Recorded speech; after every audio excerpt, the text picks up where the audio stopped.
Assalamualaikum warahmatullahi wabarakatuh. Halo anak-anakku kelas 5 hebat Surabaya. Bagaimana kabar kalian hari ini anak-anak? Tentunya sehat bukan? Alhamdulillah, Ibu doakan kalian semua tetap dalam keadaan sehat, tetap dalam keadaan ceria dan tentunya tetap semangat meskipun belajarnya masih dari rumah. Anak-anak, selama 30 menit ke depan kalian akan belajar bersama Bu Indra dari SDN Sumur Wulu 3 dalam program kesayangan kita, belajar dari rumah bersama guruku. Baik anak-anak, sebelum kita belajar hari ini, anak-anak ya, marilah kita berdoa terlebih dahulu agar pembelajaran yang akan kita laksanakan hari ini dapat berjalan dengan lancar dan tentunya membawa berkah dan manfaat bagi kita semua. Mari anak-anak kita tundukkan kepala, berdoa mulai.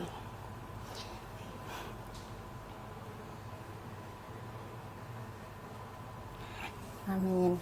Berdoa selesai. Nah anak-anak kita sudah berdoa.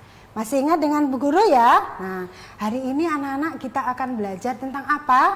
Ya, hari ini anak-anak kita akan belajar tentang SBDP, Seni Budaya dan Prakarya di kelas 5, tema 3, subtema 3, pembelajaran 5 dan 6, tentunya dengan materi karya seni rupa daerah di Indonesia. Khususnya kita akan belajar tentang batik. Nah, anak-anak ya, tahu ya batik seperti yang Bu Guru pakai saat ini ya.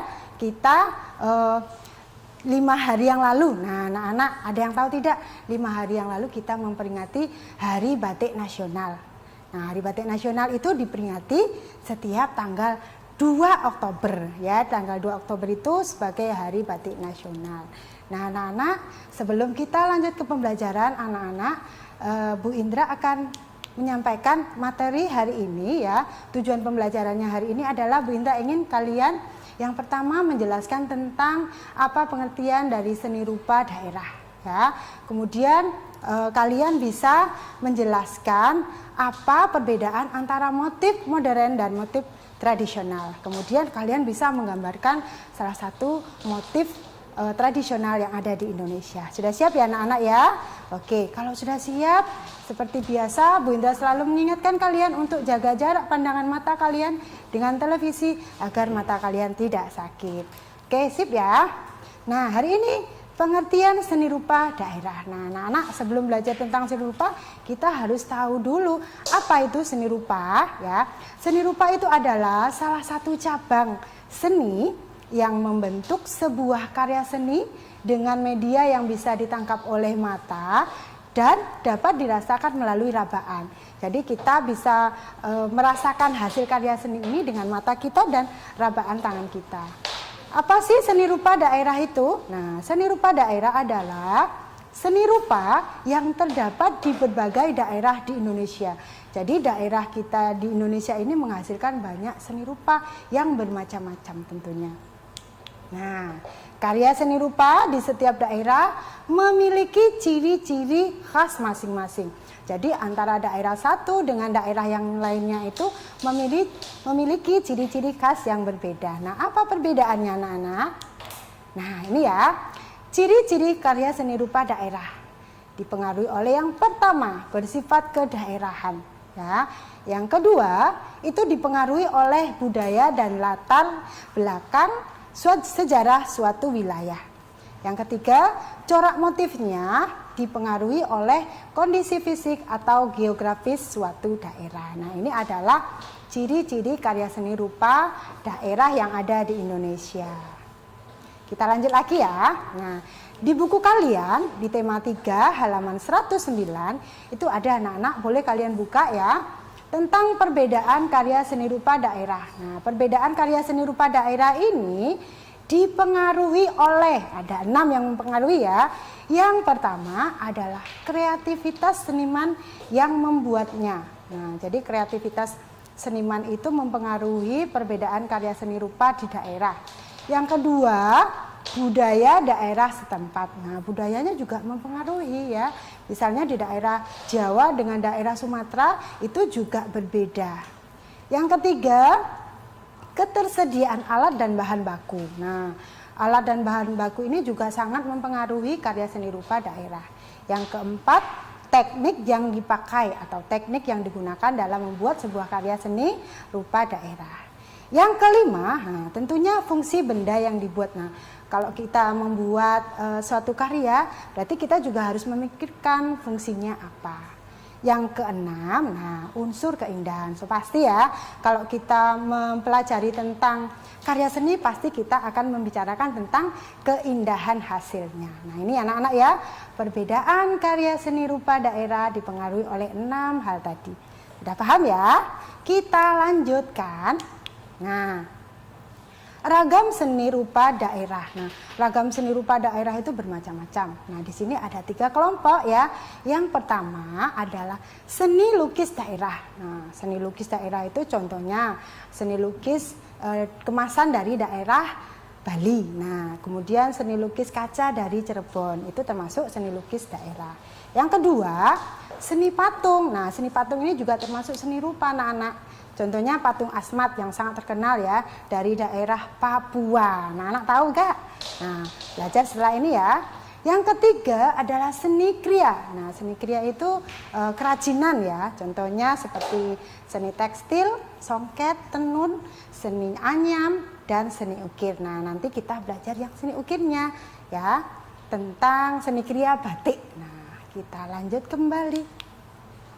Salah satu contoh karya seni kriya yang pengerjaannya menggunakan keterampilan tangan itu adalah batik. Nah ya, nanti kita menyinggung banyak tentang batik.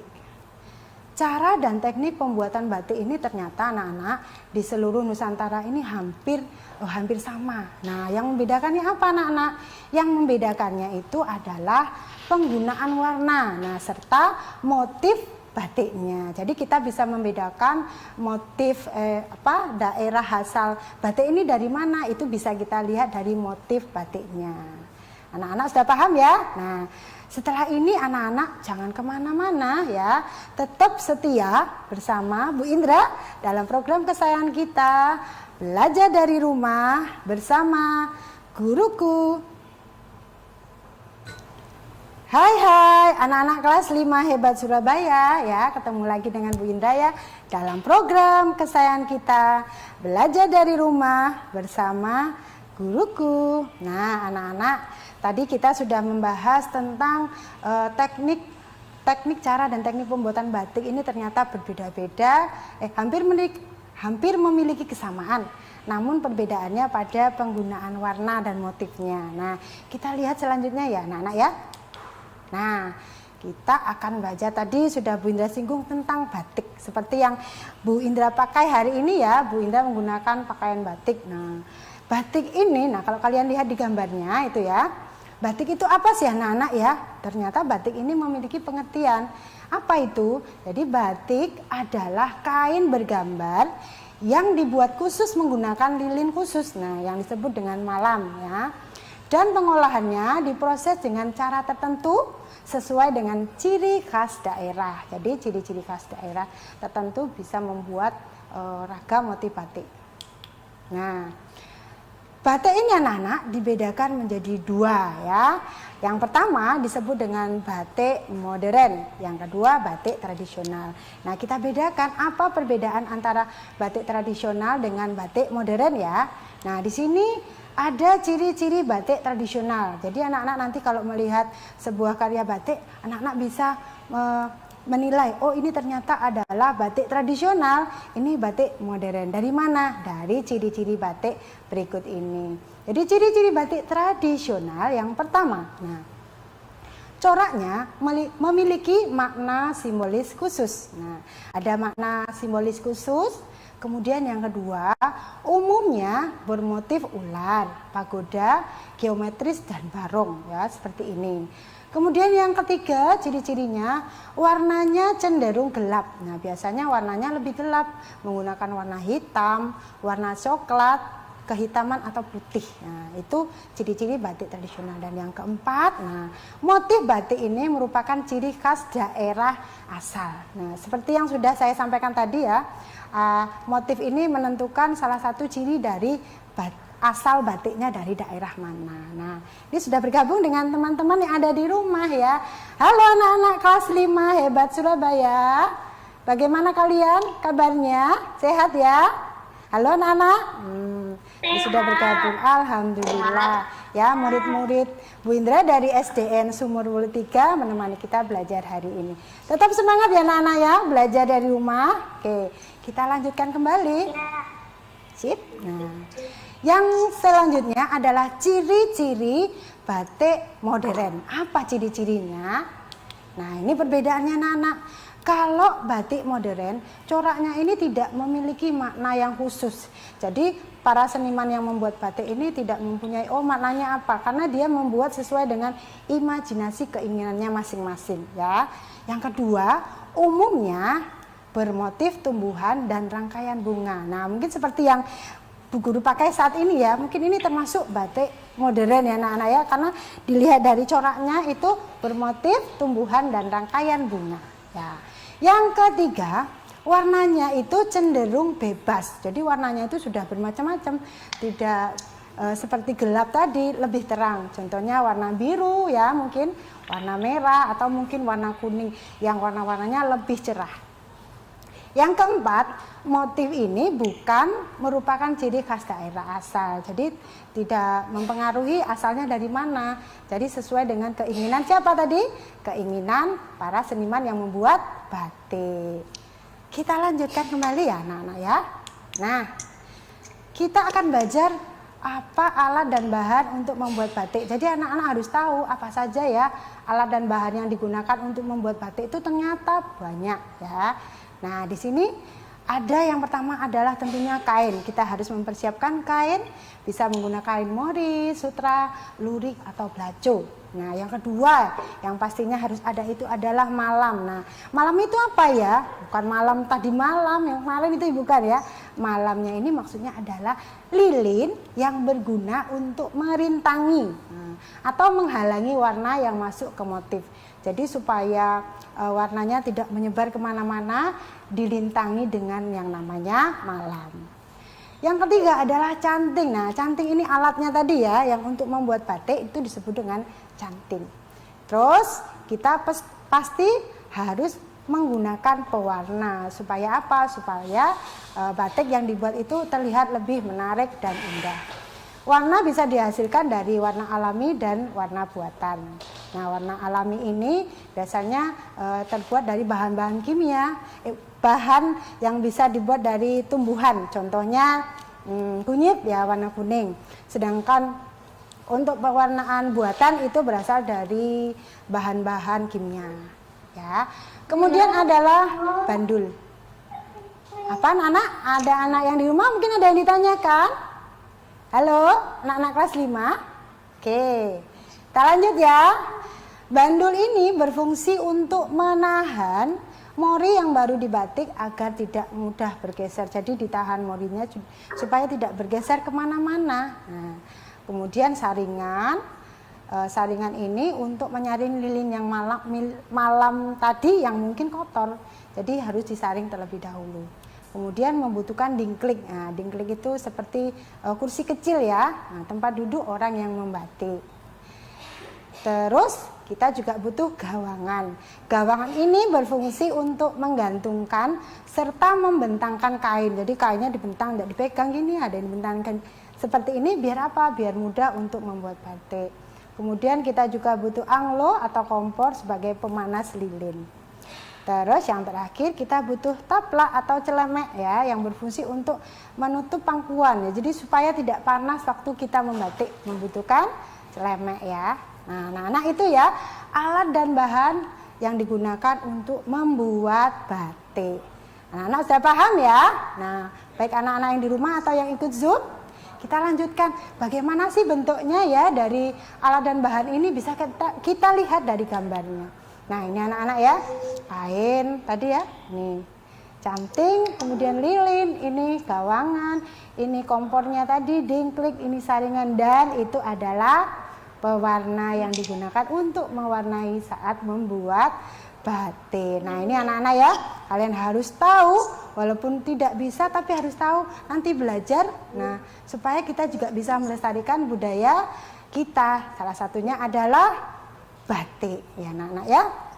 Oke anak-anak, setelah ini jangan kemana-mana, tetap bersama Bu Indra ya dalam program kesayangan kita, belajar dari rumah bersama guruku.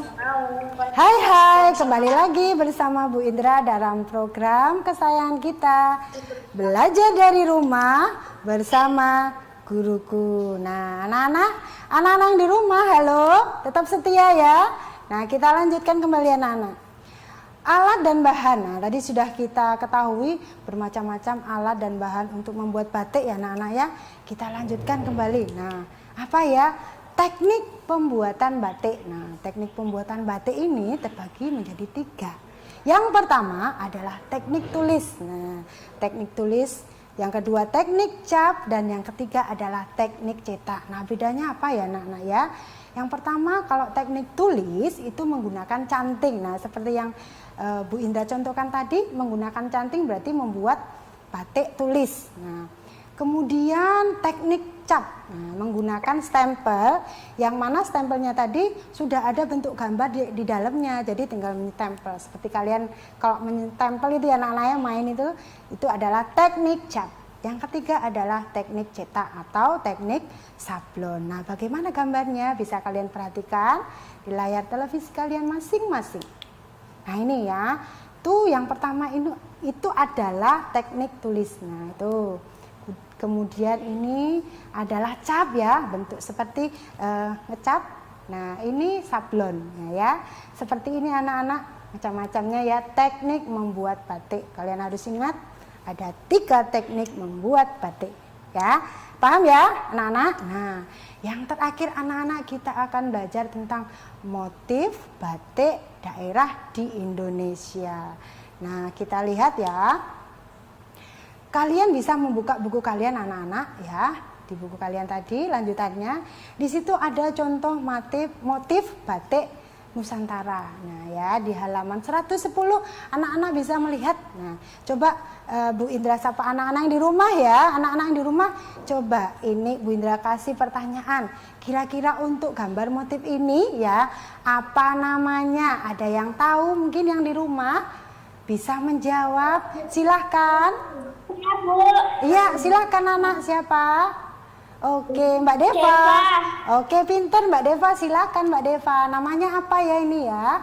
Mega Mendung. Pinter, betul apa tidak ya? Mega Mendung. Terima kasih ya Deva sudah menjawab pertanyaan Bu Indra. Jadi kita lihat betul apa salah ya? Motif ini namanya motif Mega Mendung. Kita lihat. Oh, betul. Dari mana anak-anak? Dari Cirebon ya namanya.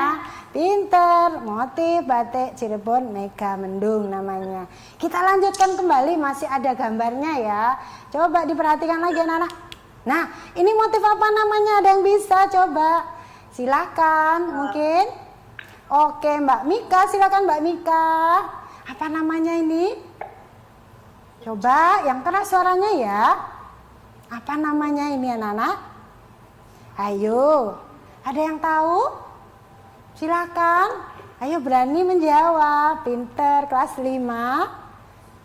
Kok diem semua ya? Motif batik Solo Parangkusumo. Iya, pinter. Coba kita cek. Nah, motif batik Solo Parangkusumo. Betul ya. Kita lanjut kembali. Yang ketiga gambarnya. Nah, ini motif apa ini? Sering kita lihat ya ini anak-anak ya. Kira-kira ini namanya apa motifnya? Ada yang tahu? Coba kelas 5, silakan. Apa namanya? Oke. Silakan anak-anak. Apa namanya ini? Ayo, kelas 5 hebat Suega. Saya Bu. Iya, silakan Mbak Angel. Apa namanya? Ceplok. Iya, betul apa salah ya? Kita lihat bareng-bareng. Iya, pinter. Ini motif batik ceplok dari Yogyakarta. Tahu ya anak-anak ya, Yogyakarta khas dengan batik-batiknya. Kemudian lagi, nah ini yang terakhir apa namanya ini ya? Ada yang tahu? Ayo. Nah, Motif batik Pekalongan. iya pintar, motif batik Pekalongan ini adalah contoh-contoh motif batik yang ada di Indonesia. Nah, nanti berhubungan dengan tugas kalian hari ini ya, kita lanjutkan kembali. Nah, motif batik ini memiliki makna tersendiri anak-anak ya. Salah satu contohnya misalnya motif batik Parang Rusak yang memiliki makna pertarungan antara manusia melawan kejahatan dengan cara pengendalian diri dapat membentuk manusia menjadi mulia dan bijaksana. Jadi ada artinya ya. Nah, kita lanjut lagi.